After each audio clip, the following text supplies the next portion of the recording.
Hey guys, in this video I'm going to show you how to check the oil level and change the oil and filter on this Econoline van. It's super easy to do, so let's go ahead and get started. First thing you want to do is find a level area to park it on. This has a little bit of a slope here, so I'm going to pull it over here where it's a lot more level. Also, one thing you want to do before an oil change is go ahead and start it up and drive it around and get the oil nice and warm. And I was actually already driving this, but I'll go ahead and start it up and let it idle for a little bit just to make sure it's nice and warm.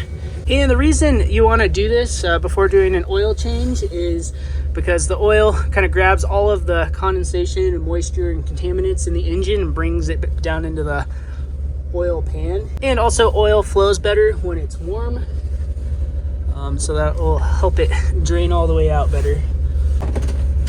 And also not a bad idea to engage the parking brake since we're going to be under the vehicle. While it's warming up, let's go ahead and open the hood. And on Econoline vans, the safety catch is right here through the grill. And you kind of lift up on the hood and push the latch that way. And the hood prop is right here. And for an oil change, it's a good idea to wear some safety glasses and use some rubber gloves. All right, engine's warmed up. We can go ahead and shut her off. And by the way, guys, this is a big block 460 or 7.5 liter. This could be different depending on your van because they put so many different engines in these Econoline vans. So a lot of the specs and type of oil could be different, and you'll have to look into it to make sure. Before we check the oil, it's a good idea to let it like sit for maybe 5 minutes or so. Let all the oil kind of drain back into the sump, and that'll give us a more accurate reading. Go ahead and check the oil, and this is not a bad idea to do even if you're doing an oil change, so you can kind of get an idea if you're burning any oil. But pull out the dipstick, and all we'll do is wipe it with a clean paper towel. And you can see my oil's not that dirty, but we'll stick it all the way back in and then pull it out again. If it focuses, there we go. Let's try it one more time to be sure. Hopefully you guys can see. Sometimes it's hard to tell. It almost looks like it's overfilled. You see that little gap on the back? That tells me that the bottom of that is where about it was actually at. Yeah, sometimes it's easier to check your oil when it's cold, so the oil doesn't flow as well all over the dipstick. It may be because it's not perfectly level. Depending on the vehicle, sometimes I can really throw it off depending on where the dipstick goes into the oil pan. Just a little bit can make a lot of oil go back or forward. But ideally you want it between those marks. But anyways, let's go ahead and change the oil. And it's not a bad idea to throw some cardboard down under here. And the nice thing about this van is that it has so much ground clearance, we don't even need to lift it up to crawl under there and change the oil. Make sure to have an oil drain pan, and you can always take it to like O'Reilly's or something to recycle it. And also it's a good idea to have something to put the drain pan on. I just got this little transmission jack because the problem I had last time is when I drained it out, it like shot out and like bounced off of stuff and it got everywhere. So you want to get the drain pan as close as you can to the drain plug. Before you drain the oil, it's a good idea to remove the oil cap and put it somewhere where you'll remember it, and also just pull the dipstick. And this takes away any vacuum between the oil and the upper part of the engine, so it'll flow out easier. Also, an important thing to check is to make sure the O-ring on the dipstick is still good. It hasn't cracked or like fell off. Hopefully it didn't fall down into the dipstick tube. And also check the oil cap. Make sure the seal is on there and it's not like cracking. You can kind of push on it to make sure it's still rubbery.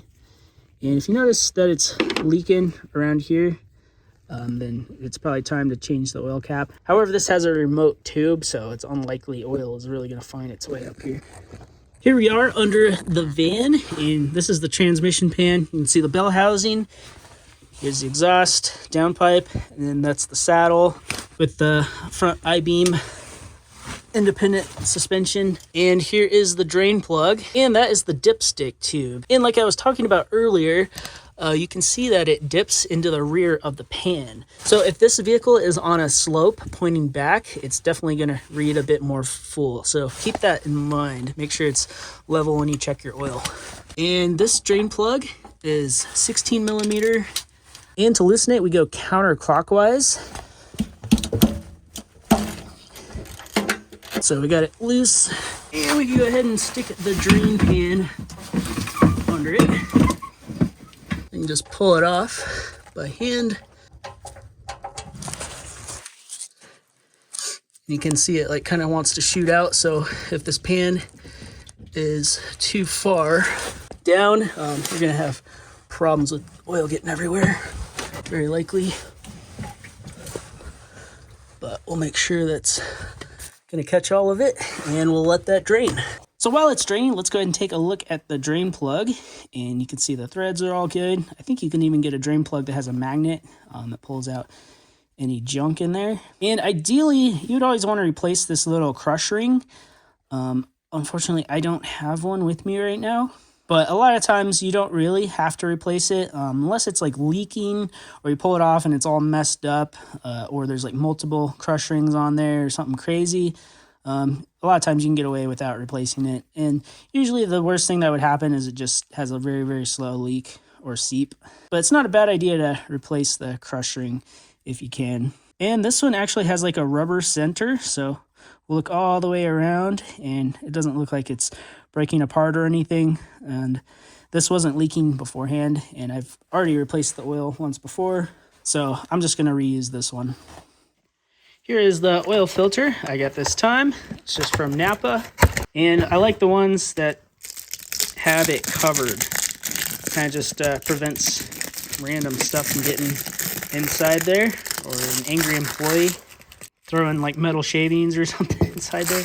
And I like to lubricate the seal on the new filter. Just a nice little coating on there. And a lot of people recommend that you fill the filter up with oil. However, this filter is like almost sideways, so you can only put so much oil in there to begin with before it just all dumps out. And of course, there's other people on the internet that say don't fill it up with oil because I guess there could be like contaminants in the new oil that could get in there. I'm going to go ahead and throw it on there dry, and I'm going to do something a little different. All right, now it's just a nice little drip, so we can go ahead and throw the drain plug on. Make sure to thread it in by hand. Make sure that crush ring is on there. You don't want to take like an impact and just try to like run it home. That's like Jiffy Lube stuff right there. And we can just tighten it down. It doesn't need to be crazy, crazy tight, but you do want to make sure it's snug so it's not going to come loose. But you also don't want to like break anything or screw up the threads. There's also probably a torque spec for it, and I don't have it at the moment, but if I find it on all data, I'll let you guys know. And I'll just spray it with some brake clean and wipe it with a towel just to clean it up and get all that oil off of there, so you know if it's actually leaking or not. All right, now it's time to remove the oil filter. And on this vehicle, it's more on the front of the engine. And when you're looking under here, you may think you have an oil leak, but actually it's most likely just from people replacing the oil filter, because all that oil coming out of there is gonna kind of drain all of this stuff. It is good rust prevention though. And there are quite a few different oil filter removal tools. I just have one of these little grabber ones where it kind of just like tightens up as you loosen it. Yeah, it shouldn't be on super tight unless the last person cranked it on like crazy, like a crazy man. We got it loose, so we can go ahead and kind of start to spin it off and get the drain pan ready. And it'll start leaking out. There we go. That's working. And we'll just let that drain as we kind of loosen it slowly. Remove it all the way. Be careful, oil is probably gonna want to spill out of here. Try to catch it all in the pan. Doing a pretty good job so far. Could probably tilt it a little bit. And then we could probably sneak it down here. I'm trying not to drop it. There we go. Barely just fits. And then we can tilt it upside down and drain the rest of the oil out of it before we throw it away. And it depends on your local laws, but I think in Colorado, don't quote me on this, but if you let this drain like overnight, I think you can throw it in the trash technically. But I mean, they're always changing the laws and stuff, so who knows. And we can check the sealing surface up there. And usually if you don't disturb like any dirt or anything around it, you should be okay.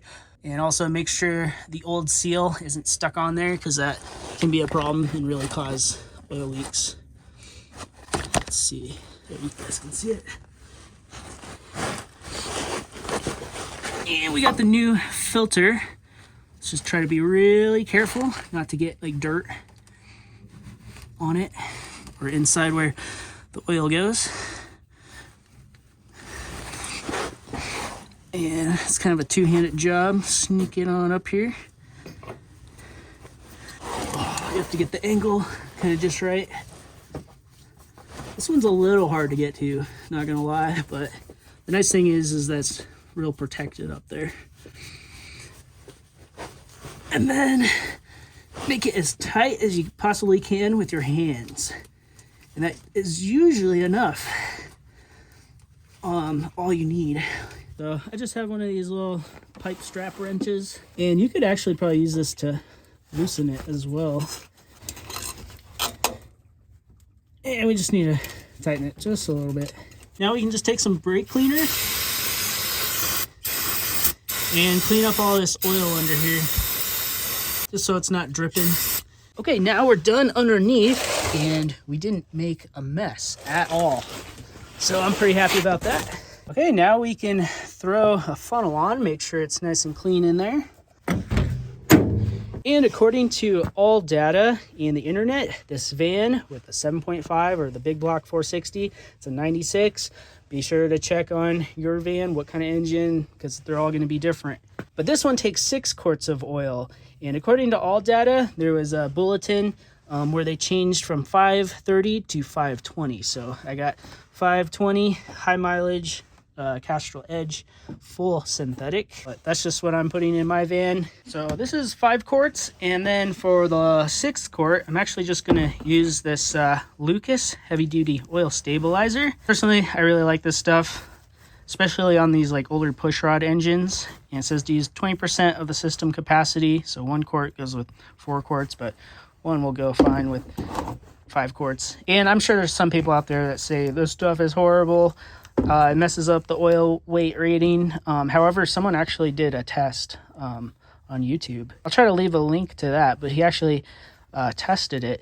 But once you actually mix it with the oil, it flows the same. It's pretty interesting. And also since I'm not really driving this van a whole lot right now because I'm working on it, this stuff is great when it sits for a long time. I'll go ahead and pour these in. I'll probably do like half of this bottle and then do this, and then kind of wash the rest down with regular oil. Okay, we got all the oil in, so stick the oil cap on. This one just clicks, so you know it's tight. And the next thing I'm gonna do is prime the oil circuit. I actually removed the PCM relay. You don't have to do this, like most people are never gonna do this. You take it like anywhere to have the oil change, they're not gonna do this. But instead of trying to fill up the filter full of oil, I'm just gonna crank the engine over without it starting, and that just allows everything to get lubricated and the filter to fill up before you actually start it. Because when it's just cranking, it's basically just like turning it over by hand,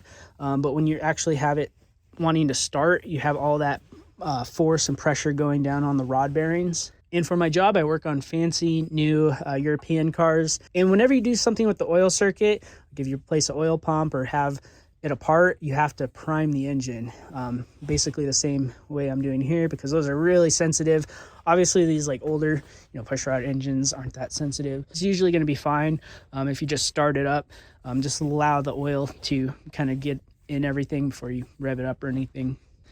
And I'm thinking it'll crank, just not even want to start once that PCM relay is removed.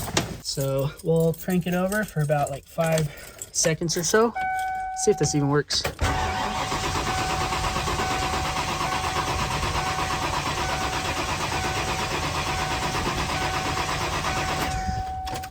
All right, the oil circuit should be primed, and we can go ahead and insert the PCM relay.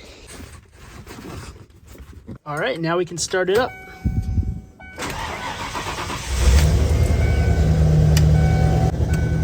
And make sure the oil pressure is good. Probably just let it run for a little bit. Make sure that Lucas stuff gets all mixed together. And be sure to check for any oil leaks. All right, lastly, let's go ahead and check the oil.